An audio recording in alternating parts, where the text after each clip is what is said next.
Hello students, how are you all? I hope you all are fine and safe at home. This is your macroeconomics lecture and today we are going to discuss the concepts of full employment and involuntary unemployment. So what do you mean by full employment? Of course, name say, as the name is, you can see name suggest कर रहा है that it is the situation when all able and willing persons are ready to work at a given wage rate. Yes, जब हम कहते हैं कि economy में जितने भी एबल पर्सनस, एबल मतलब mentally fit and physically fit, जब मेंटली एंड फिजिकली फिट लोग जो हैं उन और वो काम करना चाहते हैं और उनको जब काम मिल जाता है at a given wage rate, it means जिस वेज रेट पर वो चाहते हैं, then that is known as, that situation is known as full employment.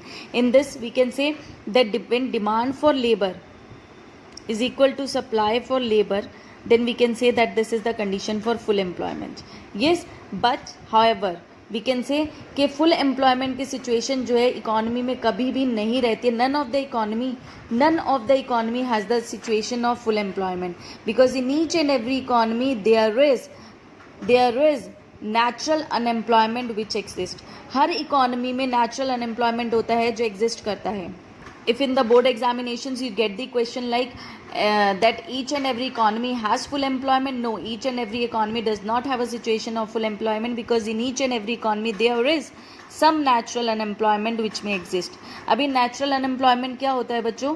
Like when there is like imperfections in the labor market, जब imperfections होते हैं labor market में और जब कुछ workers को काम नहीं मिलता है और वो unemployed हो जाते हैं temporarily, then that is known as natural unemployment. और ये दो reasons की वजह से होता है. This happens because of two reasons. First one is frictional unemployment and second one is structural unemployment. Now what do you mean by frictional unemployment?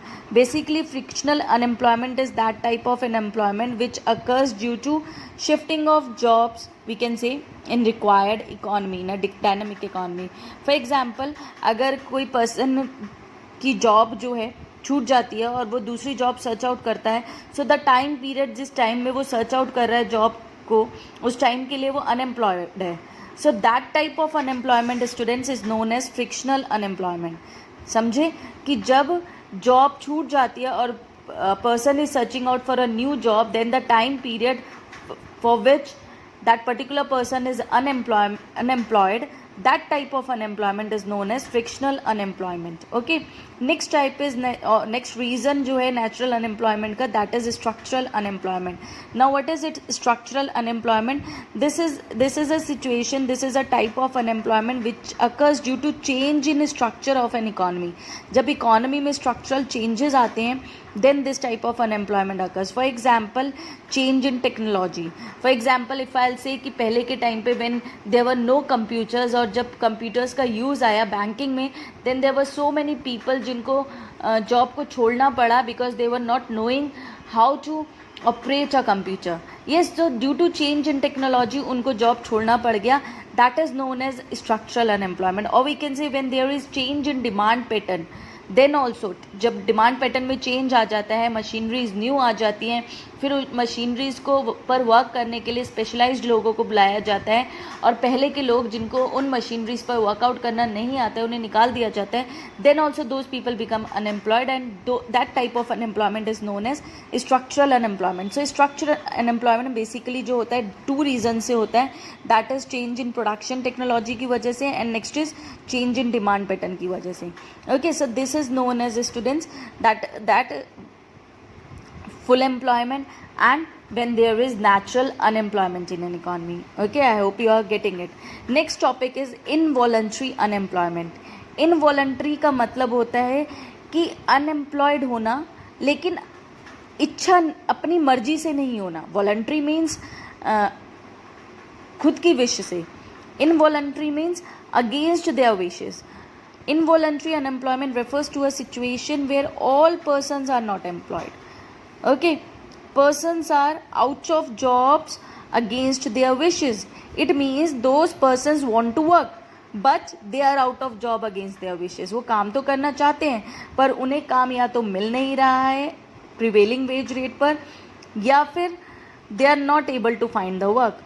Yes, they are not able to find the work and ready to work, कि हम इस veg rate पर काम नहीं करना चाहते हैं, या तो वो खुद रेडी नहीं है काम करने के लिए पर्टिकुलर वेज रेट पर, या फिर उन्हें काम नहीं मिल रहा है. That is known as involuntary unemployment. It means people are unemployed against their wishes. They want to work but they are not finding out the work. Okay, that is known as involuntary unemployment. Next type is voluntary unemployment. Voluntary means अपनी मर्जी से काम नहीं करना चाहते हैं. Like in India, if I'll talk about women belonging to rich families, or in India like women are being preferred to remain at home and do household chores, then that type of unemployment is known as voluntary unemployment. When people do not wish to work at a given wage rate, they are not like treated as unemployed. इन लोगों को हम unemployed treat नहीं करते हैं क्योंकि अपनी मर्जी से काम नहीं करना चाहते. तो हम ये नहीं कह सकते that these persons are unemployed. No, they are not unemployed. They are not able, they are not ready and able to work because they do not want to work. वो अपनी इच्छा से काम नहीं करना चाहते हैं. और जब कंट्री का अनएम्प्लॉयमेंट काउंट होता है, जब कंट्री का अनएम्प्लॉयमेंट रेट काउंट होता है, then in that voluntary unemployed जो है लोग, उनको काउंट नहीं किया जाता है. जितने लोग काम अपनी मर्जी से नहीं कर रहे हैं उन लोगों को अनएम्प्लॉयमेंट में काउंट नहीं किया जाता है. Okay, that voluntary unemployed persons are not counted while estimating the size of unemployment in the economy. This is important, students. This line is important. So I hope you understood this. This is all for today. Thank you and have a nice day.